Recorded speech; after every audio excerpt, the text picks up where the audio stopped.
Welcome, everybody, KBMD Health Family and Gut Check Project fans. We are back now with episode number 37, and we have an incredible guest. This is Gabrielle Grandel. She's going to be joining us here in 2 minutes, but of course, this is the Gut Check Project with your host, Dr. Ken Brown. Ken, you want to introduce Gabrielle for us? Yeah, absolutely. I'm so excited about this. We were introduced through a mutual friend, Gabrielle Grandel. She is currently practicing at Living Well Dallas, a certified health coach, certified in functional med as well, and she calls herself an integrative dietitian. Why am I so excited about this? Because I would love to be sending her people like all day long. This is so cool. And my goal is that she has enough fun that she's a recurring guest slash co-host, because I think she's going to really elevate all of our games and fill in a lot of gaps that I need some education on. Because even though I got a degree in gastroenterology, we do about this much nutrition, and I'm learning about it a ton. So thank you so much for joining, Gabrielle. Hi, everybody. I'm glad to be here. Thank you guys for having me on. Looking forward to chatting today. Definitely. So, Gabrielle, you are at Living Well Dallas, correct? That is correct. So tell us a little bit about what it is you do at Living Well Dallas, because I have a feeling that with your experience, something that Ken and I have talked about is how we see there is a stark difference between allopathic ideas behind nutrition and the approaches to nutrition.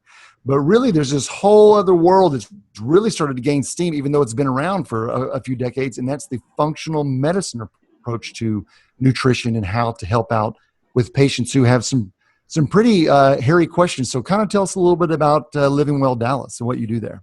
Yeah, thank you. So Living Well Dallas is the first functional medicine center in Dallas. Oops, I hit something here on my screen.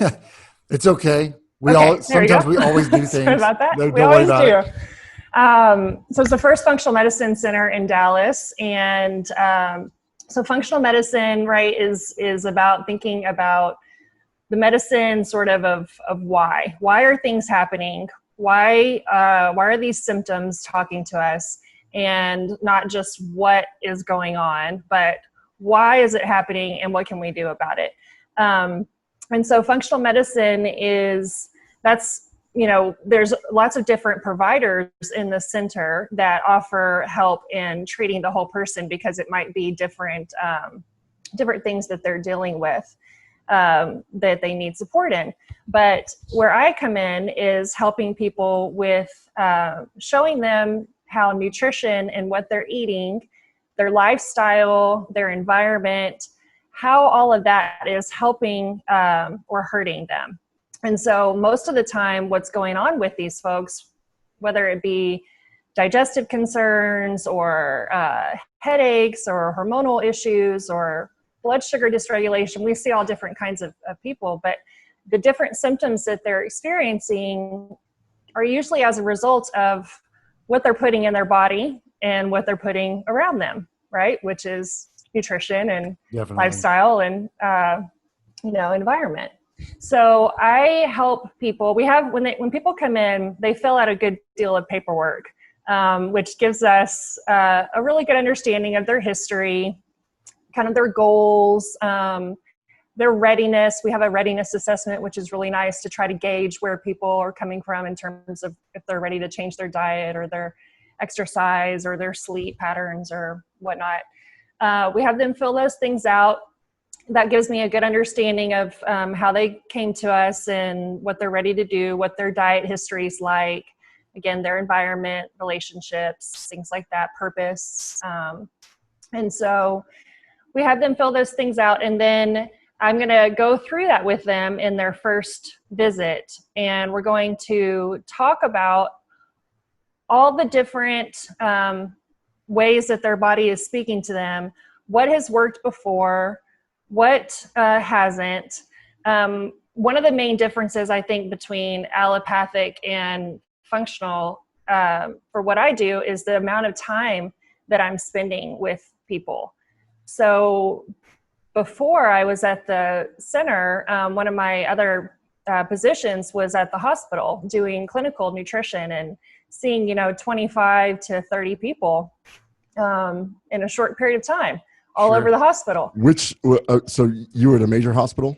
I was one of the hospitals? BUMC at Baylor University Medical Center. Yeah, in Dallas, I love this. So you went, and the reason why is Eric's heard me complain about this, and I've talked to my patients about this. Whenever I do hospital work, I am just absolutely shocked at how many bad things we do to patients. Like, let's not let them sleep. Let's check their blood glucose at 2 a.m. and no reason. Let's do vitals just so that we can check a box. And then somebody that's in the cardiac rehab unit, they're eating their cardiac diet, which consists of pancakes, syrup, right? But it's low fat. It's just, as long as it's low fat. Yeah, exactly. So that's awesome. I did not know that you did that. This is fantastic. Okay, keep going. I didn't mean to interrupt, but that shift of being a nutritionist in a hospital system to doing what you're doing is, you cannot get more polar opposite. And Gabrielle, before you have to go too deep on why I completely feel like the association for what Ken's looking for his patients, and then what it is that you provide, the audience may or may not realize that allopathic medicine itself is just traditional medicine as we view it today. And even though the word itself means scientifically based, I think that what has really appealed to Ken and me and others like all three of us is that functional medicine has not forgotten the ideas behind applying new science to improve upon old methods. And the intake that you're talking about, traditionally 15 years ago, there wasn't always a nutritionist who was experienced that took the time to one-on-one walk a patient through what's affecting them specifically, they were more general in approach. Very, yeah. Nothing was individualized. And, I think that, I don't think there should be really a monopoly on who can provide health information and who can help people, right? There has been, but hopefully that changes as time goes on.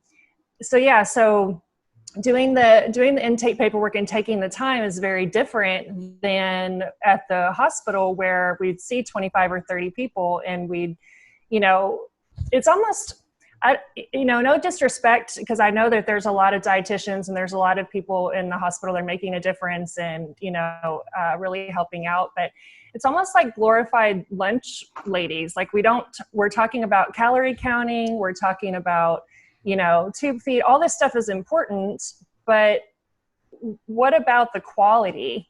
There's not enough emphasis on quality of food and, again, an individualized approach. And so I think that's number one of the main differences is just the amount of time. So it's like 90 minutes for a first visit. And then after that, which sounds like a lot, but really once you get the people talking and, you are understanding what's going on, and then you start talking about their goals and things, time goes by really quick. I often, struggle with keeping it to that time. Run over sometimes. Sorry, Eric, really quick. Just one of the best quotes I've heard in a long time. What I do is I find out what the symptoms are talking to my patients about. You said the symptoms talk to us. Yeah. Very different from my perspective, where you have a symptom, I treat it. Right. Saying something, and we're ignoring what they're saying many times. Exactly. Yeah. And, if our hormones, I'll just use as an example, are talking to us as ladies around our cycle, is the answer to take birth control pills, and suppress that, or try to figure out what else maybe we could do to get things in balance in our lives, and there's a lot of examples like that, I think. Well, I was going to say that there's also in addition to the client-based focus, I would say that even in a general approach, that a functional medicine or a functionally trained nutritionist is already approaching certain patient subsets differently than they did traditionally. Ken, what I'm thinking about is specifically how you talked about all of the most recent data that we know about what can make a heart disease patient or someone more susceptible, and how the type of diet has changed over time, how we care for them. Yet when we go into a hospital setting, or specifically what you saw most recently, you can't believe what they're sending somebody who's status post cabbage, and it's all of the things that we wouldn't be feeding them anyway. It's in essence an inflammatory diet. And I was kind of curious, Gabrielle, Yeah. do you find your training generally prepares you to handle either a neurology patient or a cardiology patient different than the allopathic training? I think, right. I think over time, what I've been learning, because I've been blessed to really work alongside some pretty intelligent mentors, and, I've been blessed to go to conferences and learn from a lot of people. I think that what I was taught, I've had to expand it quite a bit, and sort of unlearn some of the things that I was taught. Right. I mean, the biochemistry is the same and things, but we, I never realized how much influence big ag and big food and pharma had on the dietetics industry. You're nailing it right there, because the reality is that as an allopathic physician, it seems like when I talk to my colleagues, unless in my field, unless a drug rep shows up and hands them a detail piece, there is no literature on that. But then when you go look at it and you realize there's so much literature on this. And then when we look back, my son and I were talking about how we have, our diets have changed like over time as we evolved, and we have developed these different problems based on different food changes, based on different things. And then you could see it track over hundreds of years of what's going on. I was just listening to a podcast on breath work and breathing and that kind of thing, and about how so many of us have, poor ability to breathe, and it's because of our anatomy has changed because of the food that we did. And it just gets really complex. But the one thing that we have control over is what we put in our mouths. And, we're telling people at least in my perspective, when I see people, I don't do this big intake thing like you do, but it is pretty fun. Every once in a while, I'll walk into when we used to be able to see patients in the office, and somebody will have a McDonald's cup right there. And I'm like, yep, that's the problem. Don't even know who you are, what you're here for. I don't care. That's the problem right there. It's contributing for sure. Yeah. How in the world did you go from the hospital and say, I'm going to make a complete change here and be a holistic, or basically an integrative dietitian? Yeah. So, it just wasn't as rewarding as I had anticipated it being.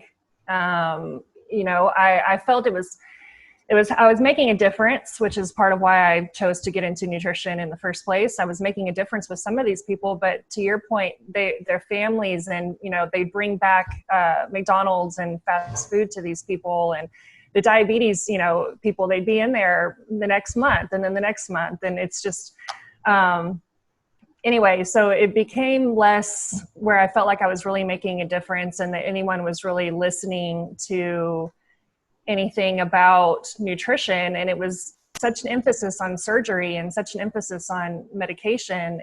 And my role was seemed more like data entry almost. And so I just wasn't making the difference with the clients, because I didn't have enough time to help them out and really talk through them. And, you get trumped by those other things in the hospital. And so it was a good experience, but I just started looking into, started reading and found functional medicine and thought, this is really interesting. They're really getting to the root of what's happening, which often is people's diets. There's these other factors, of course, but this is really cool. And so back when Craigslist was kind of a thing, I randomly got on Craigslist and was looking for a job. I had a job, I was fine, but I thought, I want to see if there's anything else out there. And I came across a position in a small boutique functional medicine office working with a MD OB-GYN who had her private practice. And the idea was always that I was going to do nutrition consulting, but I kind of started off doing more office, kind of running her office and helping explain things to clients and stuff. And then she ended up taking off into a bigger center, and I started growing more skills and was able to take these consults on, and learned, by shadowing and stuff, I learned a lot of how to interpret tests and help people with how to make those changes that they needed to make. That's awesome. Just to let you know, I just got on Craigslist right now, and there's no jobs for functional. Yeah, a lot of other I stuff know. out there, but that was totally a godsend thing. Like, I didn't even look very long. I think I was one of the only people she interviewed. Like, it was meant to be. But it's funny how I found it. Yeah. Hey, you also have some experience with functional lab testing as well. How did you make that leap to do that? Not all functional dietitians do that. Yeah, so really, it's just as, again, a blessing of kind of shadowing these doctors and these, people that have been doing this for a long time. They really taught me a lot of what I know about interpretation. I didn't learn it in school or any of the certifications, that I've done, except for one that's kind of more recent.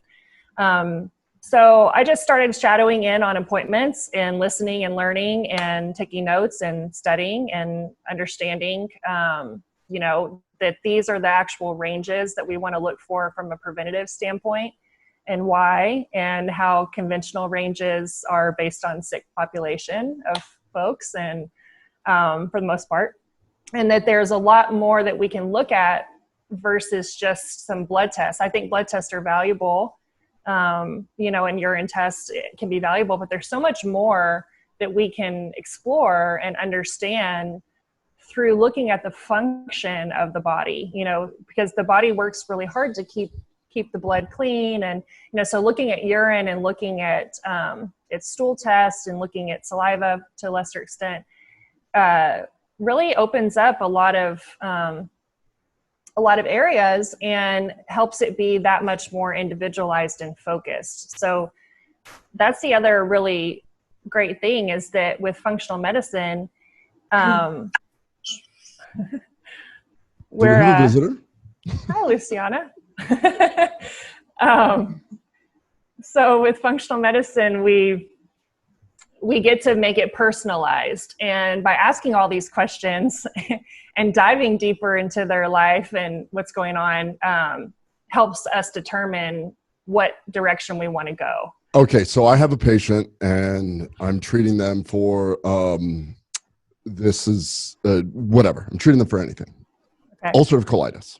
Mm-hmm. I said, you know what? I don't think that your diet's on point. I think you're whatever. So I sent them to you. What would be some typical labs that you're talking about that you would want to look at, that me using the duologies of Quest Lab or LabCorp, the two largest ones that have the standard ranges, you're saying that you can dive deep? Just to give me an example of the elevated care that you can do from at least a lab perspective. Yeah. So like if it was a digestive patient, and they hadn't had any stool tests done anytime soon, I always like to look and see what they've had done, right? So we don't rerun something that we don't, is not necessary or helpful. But I would want to look at a stool test, and beyond what most stool tests show, which are just some of the pathogenic bacteria or some of the pathogenic parasites or something maybe, pretty limited, and with a stool test, we can actually look and see who's all living in there, right? Because we know how much the microbes play a role. So it's bacteria, fungus, viruses, worms, parasites, all those things, plus digestive function. So looking at, bile acids, pancreatic elastase, looking to see how those organs are functioning. And then also inflammation and different markers from the immune system, I think is really helpful to put it all together, and then use nutrition and supplements and lifestyle like mindful eating and whatnot, to help them to eradicate those things. So like a colonoscopy or endoscopy or biopsies can be helpful, obviously, that, and for structural findings and different things like that. But with the stool test, we can most often figure out that is the source of the inflammation, a lot of times. So how can I help kind of coach people through understanding that they could have all these things going on without even having gut symptoms? Your person that in your recommendation, obviously would.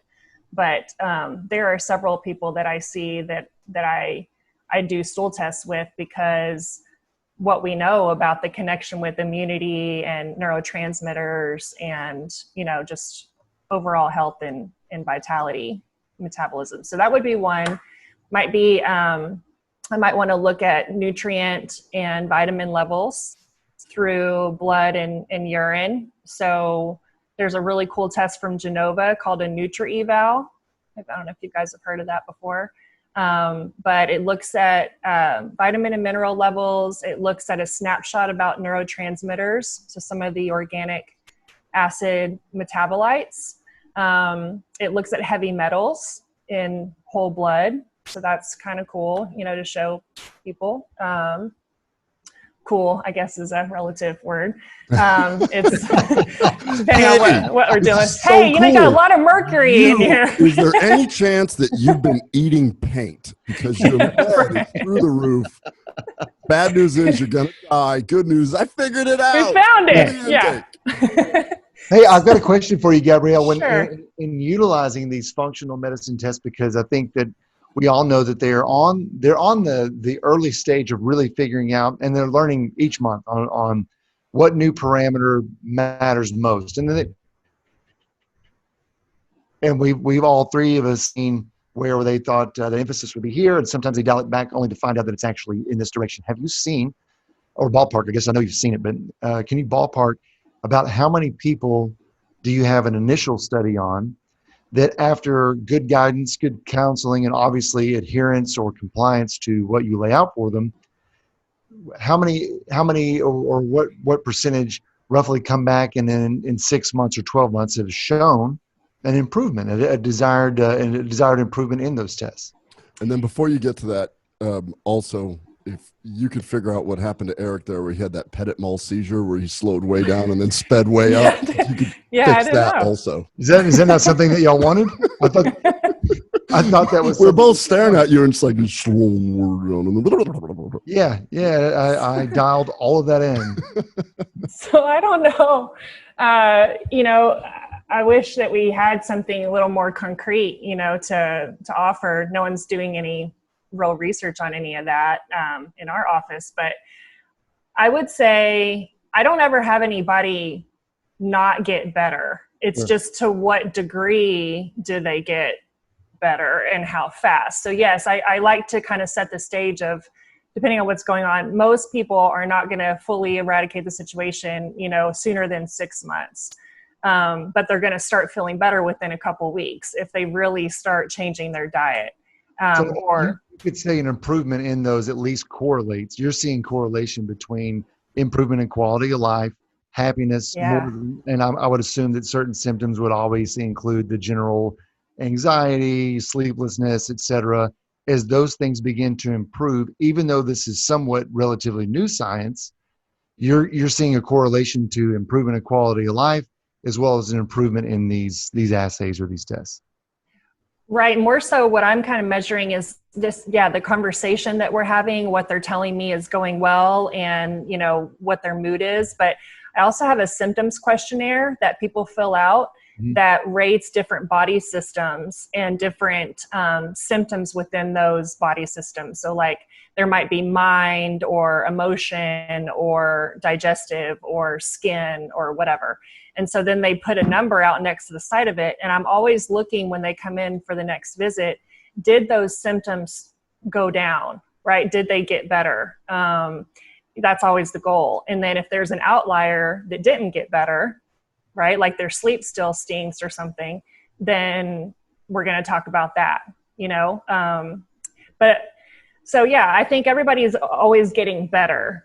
Just some people need more therapies or more intense, surgery or medications or something. That absolutely happens, but more often than not, the folks that are coming to see me are people that have actually seen a lot of other people with no avail, because no one was really looking so much at their nutrition and lifestyle, because that's really where the money, that's really where the money is for most people. When they can change those things and get a hold of them, things get better. Did that answer your question? No, totally. I mean, because I think that it's such a relatively new approach and a new science, and Ken and I have had some pretty extensive discussions on even something as I say simple, but people talk about it all the time. That's fecal testing. And Mm-hmm. out of all of the different things, and there's various different labs that come and pitch his clinic on the services that they can provide. When it gets down to it, there are certain elements that people feel very, very dialed into on what those results mean. And a lot of the others, I think you were very honest. It's new. It's how are we collecting this data to make certain that we're heading in the right direction? Ultimately, a patient who doesn't feel well, once they begin to feel well, you're at least solving some of the issues. If they're sleeping better, then you're solving insomnia. If they have decreased anxiety, then we're at least solving their anxious issues. So it makes sense to me that if we're starting to find correlating trends, then we're at least beginning to crack the code on a lot of this functional medicine testing that, frankly, 15 years ago just did not exist. Gabrielle, Yeah. let me ask you that question from a clinical standpoint. So what I get a lot of is I get a lot of second opinions, and a lot of people have actually found me through a functional medicine route where they went allopathic, and then they went through a bunch of functional medicine style. Like all practitioners, there's good, bad, there's things, and then they end up spending quite a bit of money, and then they'll show up and they'll have 5 different stool studies from different places, Genova, Vibrant, wherever, and they'll just hand this big packet to me and go, what's this? And I remember listening to some different practitioners talk about stuff like this. They're like, look, we can analyze the stool. How we manipulate it is kind of, or how we get it better is sort of the hard part. Being able to get a genomic sequence is the easy part. So the hard part is what you're going to have to do with that. So what would you typically do? And I was turned on to it. We developed Atrantil for bloating and stuff like that. And I remember I was asked to give an IFM talk, the local Dallas IFM group. And Betty Murray was there, and a bunch of the other functional medicine doctors were there. When somebody had mentioned that they checked stool studies, and then what they wanted to see afterwards, they checked it after treating with Atrantil, which has the polyphenols, like in your little Facebook post, great. Yeah. And they said that it increased the microbial diversity. So from a integrative dietitian, what would you do with those stool studies? Because I'm flat out, I look at my patients and I go, don't really know what to do with this.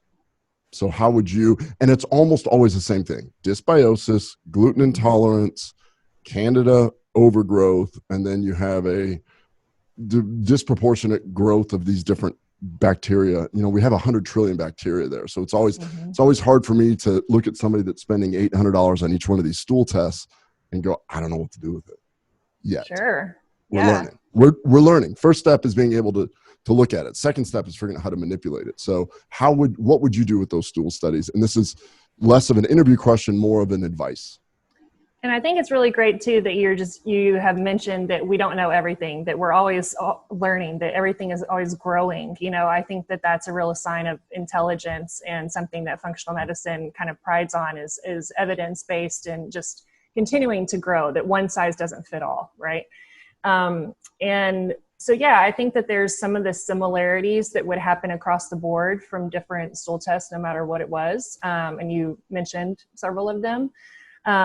So depending on what we find, I'm going to use supplements in food and lifestyle. So let's say, again, if it's an overgrowth situation of bacteria, and if they're having gas and bloating and distension type symptoms, then I may offer the low FODMAP, food plan, which you guys are probably familiar with, just, looking at particular starches and fibers that help to starve out those bacteria, and try and work with them on that.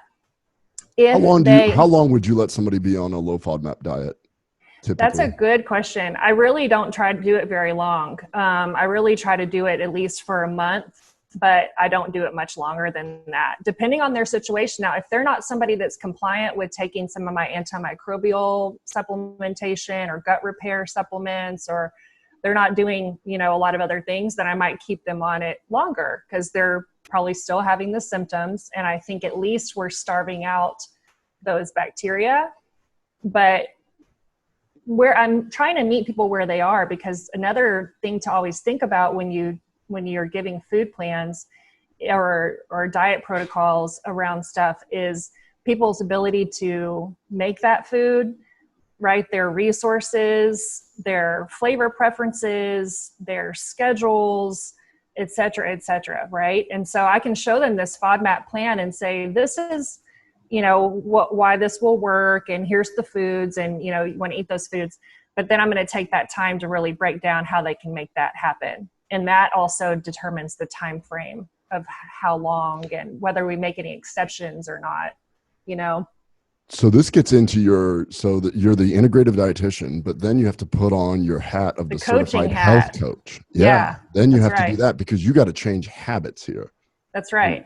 You got to educate and then get them to believe in it and do that. Educate them and tell them the why, and then figure out what their why is, and then help them do the things, And so I like to say, it's biology to behavior change. So, depending on what we find. Do you own all these cool quotes that you're throwing out there? like have you trademarked them? I haven't. I'm about ready to start making some t-shirts. We can all share them. You make a t-shirt, that you can have it. That'd be cool. So as long as you let me wear one. So what else would I do? Supplement wise, it depends, because it depends on what we're dealing with. But it's helping them to take ownership around what they found here and how it got created, and then try to help them see that changes can happen without all happening at once. They can happen as the people are ready. So it's all on their timeline. And I can give advice, and I tell them I'm never going to steer them in the wrong direction, but they're in charge, right? And I think that's where the coaching, the functional medicine specific kind of coaching comes in, and why I decided to do those certifications and then become national board certified, because I really believe that functional medicine, just health coaching in general, but specifically functional medicine, is going to be really where the life change happens for a lot of these people, because skill sets like your skill set would be more utilized in doing the actual procedures, explaining to them about the results, but then they need help doing the protocol to address the results. And so that's why I think coaching is so vital, because it's going to really allow for practitioners to partner with coaches to be able to help the client with their success and their health. Because a lot of people just don't have the time, or, really a lot of times it's the time to take with people to really invest in that, as much as you might be interested in it. You're busy doing this and you're doing this. And then, so partnering with the coach can be really helpful to help hold that space for the clients that they need. Yeah, I think that's amazing. And I'm underutilizing health coaches right now in my practice. And part of it is just because the demand it's a high volume. I get very, second, third opinions where we're trying to go through some different stuff. And so as a coach, what I at least tell my patients is that I try and take some of the burden off of them, because what you have is somebody that feels guilty about how they're eating fast food, and they're driving home and they're tired. And I try to explain to them, well, sometimes it's not you, it's the fact that you've cultured these microbiome that are sending signals to your brains to go follow up on that. So what I want to know as a health coach, one of the things I try and do with my patients is create friction on the bad habit, meaning let's find a way to make it more difficult for these kind of things to happen. That's kind of how we got people to quit smoking. We just taxed the snot out of it and people stopped. So creating some friction. Have you found little techniques to help your clients overcome? Because it's that first hurdle, that sugar crash, the way that, I truly believe that a lot of this people, they intellectually want it, but it's how they grew up. It's where they're at. we can talk about different cities. I was just in a small town in East Texas, and my son and I were trying to eat healthy, and that was not possible, just period. Right. So Yeah. what are some of your tricks as a coach? Some of your secrets that you win? I think my secret is being mindful and intentional and really trying to be there and present with them to hear what it is that they need, because everybody is truly different. I really don't, even like if we use the sugar craving, example, there's probably about 10 different reasons I could come up with right now that people have for why they have sugar cravings. So I think it's taking the time. I think one of the tricks I have is taking the time with them to build that rapport, to help them understand that they can trust me, that I'm authentic, that we can be honest with each other, that I'm going to give them informed consent. So I'm going to tell them pros and cons about things, but I want to understand more about, like you said, they intellectually might know that they don't want to eat this, cookie, but then they keep finding themselves coming back to the cookie.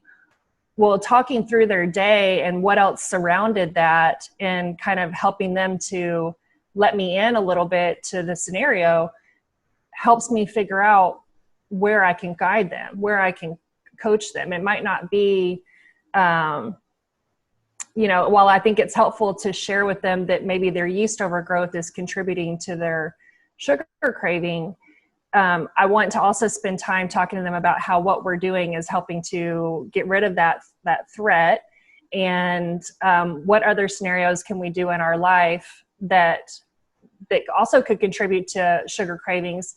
How can we kind of be proactive about not putting ourselves in that situation? So it's kind of similar where we create a friction, we make it hard for them to do that habit. Sometimes I go that route, but some people need other types of encouragement, or there might be, it might be that really the reason why they go to that cookie is because they had an argument with their spouse that they have almost every night. And so what needs to be addressed over there? Or is it that they didn't eat all day long, and maybe that's why, or whatever, there's various different things. So I don't know. That's kind of a long answer to your question about what are my tricks. It's a great answer. I have like specific tricks, because everybody, I just try to kind of feel them out.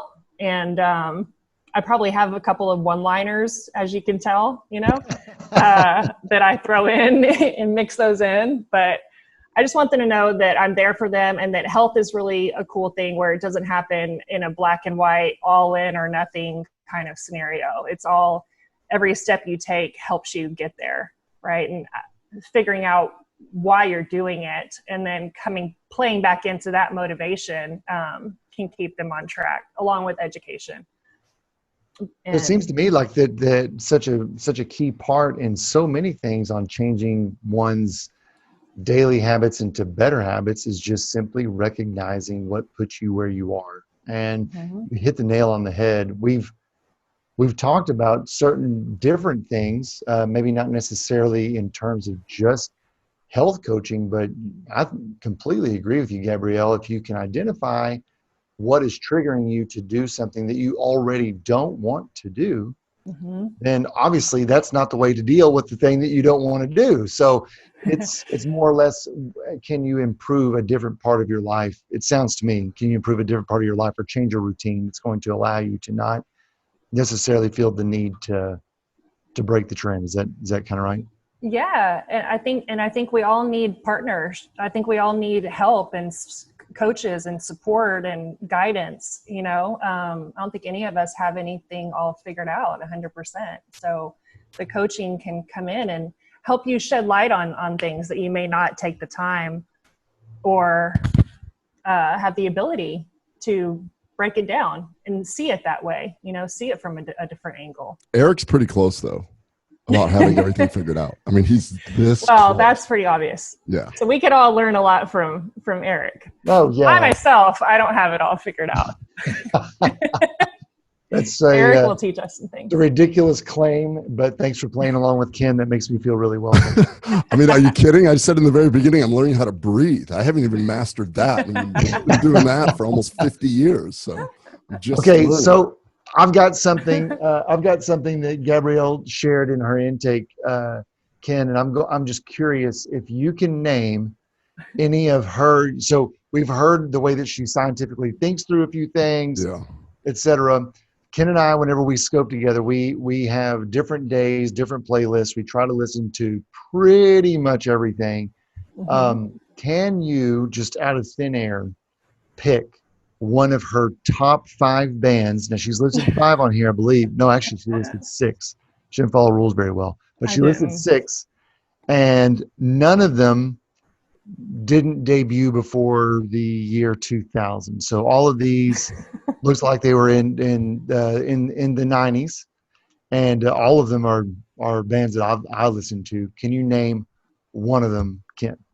Yeah, so this should be pretty easy because everybody I've ever met that surfs Craigslist loves Metallica.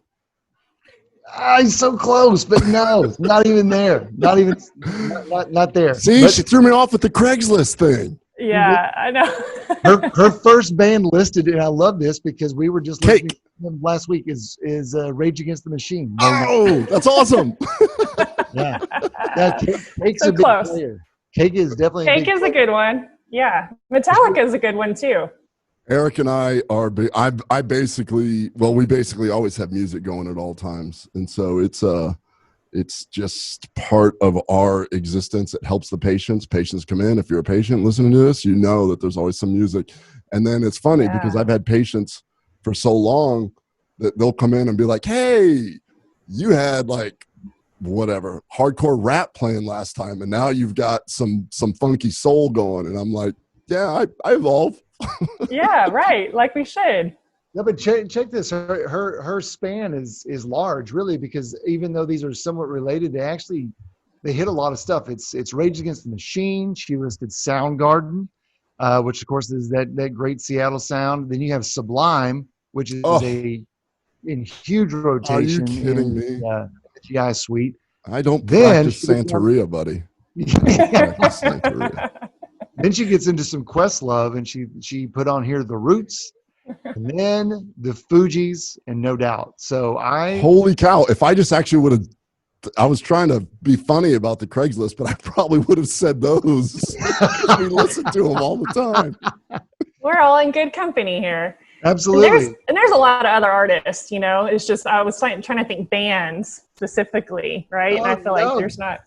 This is perfect. This is insight. Yeah. These are to me. These are not throwaway band names. This is you didn't go within the last 20 years. You went with people who typically write their own stuff. Lots of bass heavy, very talented bands. So no, I'm into it. I think that's awesome.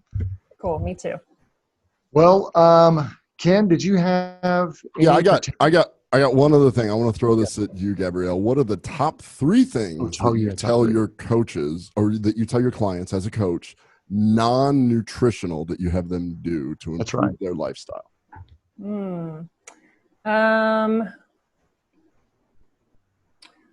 Well, I talk about quality of air, quality of water, quality of relationships, quality of food. But I tell them to move their bodies, find something that they like. I thought you said you need to move out of your house. You need to move. I tell them to move because it's toxic. And they got to get out of there. I tell them to move their bodies, go outside, get in the nature. If they can do one and the same with that, then that's really a sweet spot. To get some sleep, to know their worth. That's awesome. Actually, it seems like it all augments upon everything else that you're trying to teach them.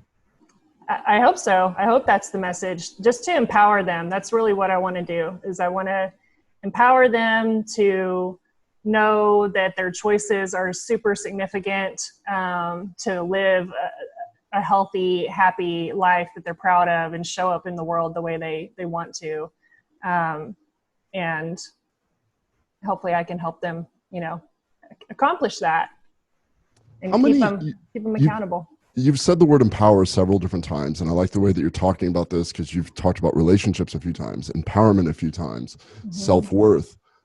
So I'm seeing a theme here that how many of your clients come into you and they do not feel good about themselves, so therefore it's hard for them to treat themselves well?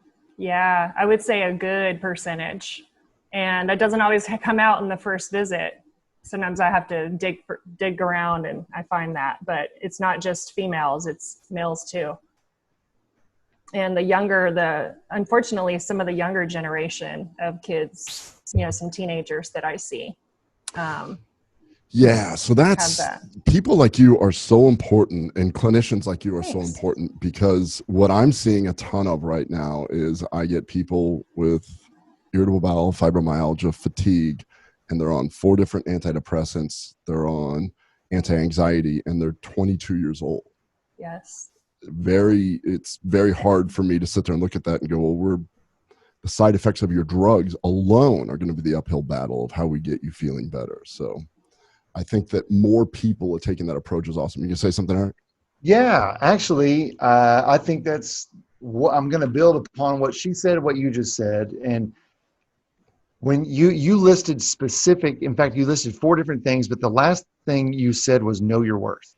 But the first 3 things were actionable, and knowing your worth is a hard thing to do because now there's instructions on how to know your worth. And then whenever you said young people, and Ken said that your position is very important, I'm just curious if you're trying to coach someone who is young.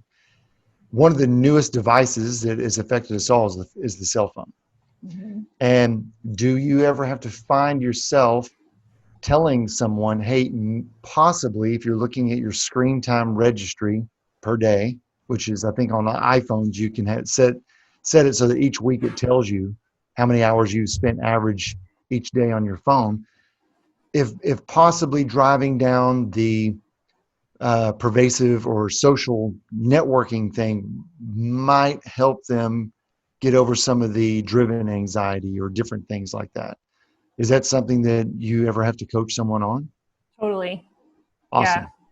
And so not only from a comparison standpoint and constant stimulus standpoint, but also from a Wi-Fi, radiation standpoint too.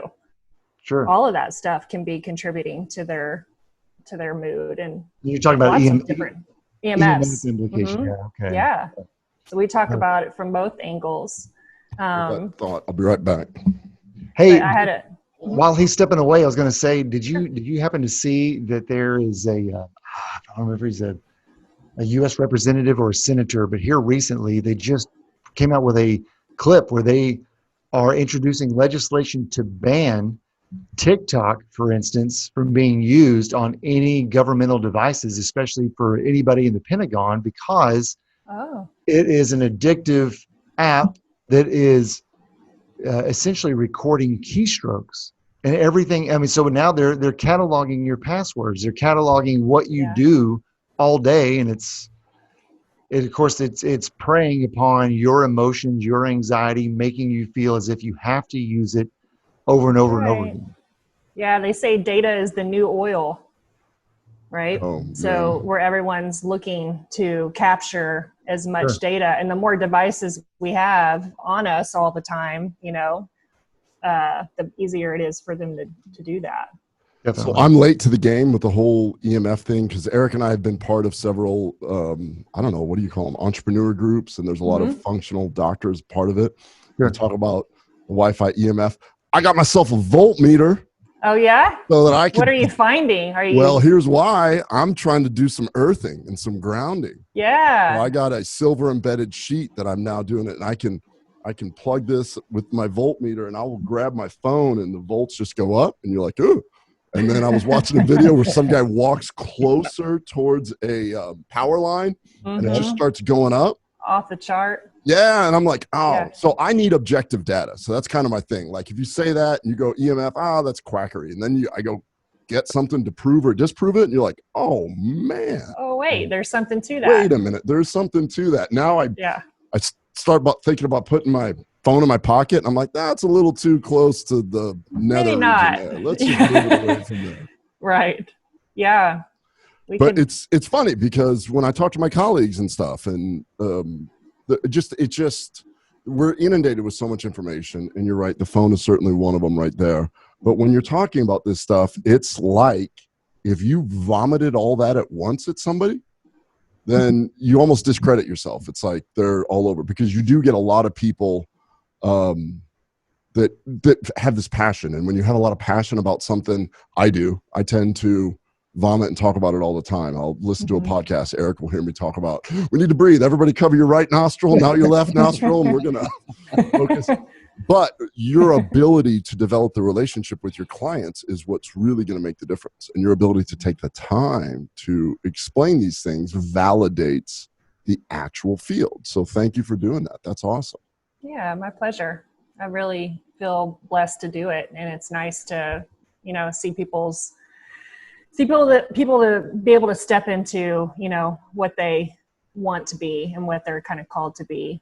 Not that I'm, some like guru healer or something, but I think we all play a role in that. And it feels really nice to encourage people in that way. That's awesome. Absolutely. Well, hey, Gabrielle, I know that if people go to livingwelldallas.com, that's livingwelldallas.com, they can find you as well as the clinic itself. Is there, what else can you tell everyone about how they would like to connect with a integrative health coach like yourself? So I'm on all the social media platforms as well, under Gabrielle Grandel. And then I have a YouTube channel where I have some videos on there, some healthful tips, and I plan on continuing to add to that. And yeah, on the website, you'll be able to see my, the information. And then my email is gabrielle@livingwelldallas.com. So I'm sorry, Ken. I was going to say, what I would really like to encourage, this was more of a get to know you. Let's just showcase Gabrielle, as we've got this incredible person in our city. Hopefully we'll be able to reconnect in the studio and be more in person. What I would like to see is anybody listening shoot some questions related to this. And then maybe we bring her back and it's like a Ask Me Anything episode. And we get her kicking some knowledge about stuff like that. AMA, Gabrielle Grandel with the AMA on GCP. That sounds really good. Yeah. Well, I'd love to come back. Yeah, well, that would be awesome. It'll be easy to do. We'll have all of your connectivity stuff listed in the show notes, of course, in today's show. If you're listening on the audio platform, just go over to checkproject.com. Look under show notes for this episode number 37 with Gabrielle Grandel, and you can connect with her as well as shoot us a question, and we can set up the AMA. Let's see here. You had one of those Pettit Mall seizures again. That's so cool. It sounds so normal over here, but I guess over there it doesn't at all. But I can tell whenever y'all are laughing halfway through me talking that something is happening.